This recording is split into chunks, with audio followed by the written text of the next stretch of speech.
अब मेरे से काफी सारे स्टूडेंट्स ना पूछते हैं कि सर केमिस्ट्री बड़ी बोरिंग लगती है, केमिस्ट्री फील नहीं होती, केमिस्ट्री समझ में नहीं आती। लेकिन आप अगर किसी चीज के महत्व को समझ जाते हैं ना स्टूडेंट्स, तो उसकी वैल्यू ज्यादा करते हैं। जैसे समझे, अभी अजमेर में कुछ समय पुरानी बात है, एक डॉक्टर है, मैं जानता हूं उनको, बहुत अच्छे डॉक्टर हैं, दिल के इतने अच्छे हैं कि बस पूछो ही मत।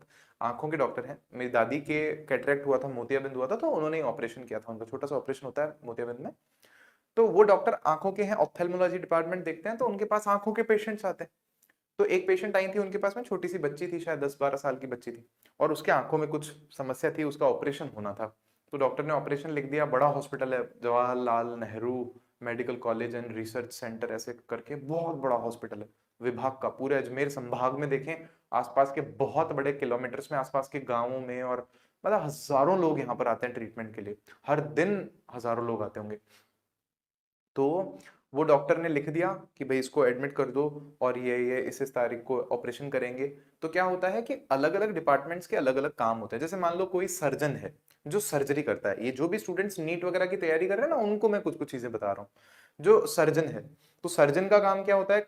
काटना शरीर को, कोई अंग है तो उसको जोड़ना, टाके लगाना, वापस सिलना, पैक करना, ये सर्जन का काम होता है।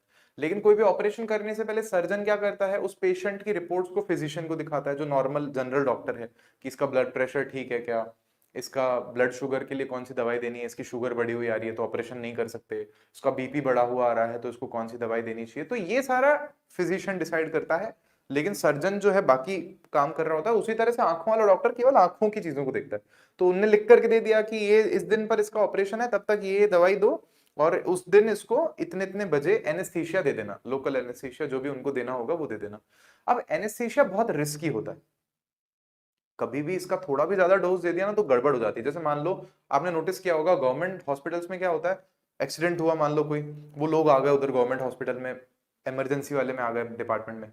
तो इमरजेंसी डिपार्टमेंट में वो लोग, जैसे काफी बार टाके लगाने होते हैं डॉक्टर्स, तो वो बिना सुन के लगा देते हैं। आपने सुनी होगी ये चीज, मैंने तो देखा है, बिना सुन के वो वहां पर आ जाते हैं, और सर्जन वगैरह जो भी होते हैं, और स्टिचेस लगा देते हैं। अब सवाल ये होना चाहिए ना कि भाई ये सुन क्यों नहीं कर देते पेशेंट को? अब क्या होता है, ब्लड लॉस हो चुका है, पेशेंट अनकॉन्शियस है, अगर उसको मान लो और एनेस्थीसिया दे दिया गया, और वो और गहरी नींद में चला गया, कोमा वोमा में कल को चला गया, वापस उठ नहीं पाया, तो रिस्क होता है। एनेस्थीसिया देना बहुत रिस्की होता है। थोड़ा सा भी डोज ज्यादा चला गया ना, तो भाई पेशेंट जान से हाथ धो सकता है। और आप यकीन नहीं करेंगे स्टूडेंट्स, उस बच्ची के साथ ऐसा ही हुआ। उस बच्ची को किसी एक जने ने दे दिया एनेस्थीसिया, और शायद एंट्री की कि पता नहीं की उन्होंने डायरी में, वो लेटी हुई थी अपने वार्ड में जहां पर भी थी, फिर कोई और आ गया, शायद उसने भी दे दिया, और फिर शायद कोई और आ गया और उन्होंने भी दे दिया। ऐसा ही कुछ केस हुआ। बट रिजल्ट ये था कि वो बच्ची नहीं थी, बच्ची का ऑपरेशन होने से पहले थी ही नहीं वो। उसको इतना एनेस्थीसिया दे दिया कि वो सब कुछ बंद ही हो गया उसके सिस्टम बॉडी के। और वो डॉक्टर के पास, जो एक मेरे फ्रेंड हैं दरअसल, वो वहीं पर ही उनके अंडर में ही है। तो वो मुझे बता रहे थे कि यार उनकी ऐसी हालत हो गई थी कि मतलब न्यूज़पेपर आ जाएंगे, मीडिया आ जाएंगे कि ये डॉक्टर ने किया, ये डॉक्टर ने किया, जबकि देखा जाए तो उन डॉक्टर ने कुछ भी नहीं किया, उनने तो ऑपरेशन तक नहीं किया। और एक छोटी सी बच्ची जो उनको एक दिन दो दिन पहले ही कह रही थी कि डॉक्टर सर मेरी आंखें ठीक तो हो जाएंगी ना, मेरे को दर्द तो नहीं होगा ना बहुत ज्यादा, ऐसे कह रही थी वो बच्ची उनके सामने। वो कह रहे नहीं नहीं कुछ नहीं, तो जा ठीक कर देंगे तेरे को।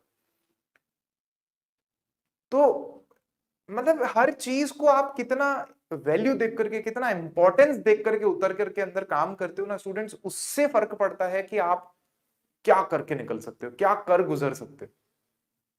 यही हेलोथेन, यही दवाइयां हैं जो हमारे डॉक्टर्स काम में ले रहे हैं देश। आप आज ये बात सुन करके मेरे से जा रहे हो, 5 साल बाद भी आपको पता होना चाहिए कि हेलोथेन कहाँ काम में आ रही है। आप भले ही मेडिकल फील्ड में रहो ना रहो, आप इतने जागरूक तो होने चाहिए हो ना। चलो स्टूडेंट्स, जैसे मान लो एक बार के लिए वो बच्चे के पेरेंट्स क्या पता पढ़े लिखे अगर होते, ज्यादा समझदार होते, और वो इंजेक्शन लगाने आ रही होती नर्स, उससे पूछ लेते कि अभी थोड़ी देर पहले एक लगा के गए हैं और हमने पूछा था, वो बेहोशी वाला लगा करके गए हैं, आप कौन सा लगा रहे हो अभी इनको? तो कहते अरे लगा के गए हैं क्या? मैं नहीं लगाती हूँ, चलो वो वही वाला लगाना था। तो आज वो स्थिति नहीं होती, हमें मतलब ही नहीं होता क्या चल रहा है क्या नहीं चल रहा है उससे।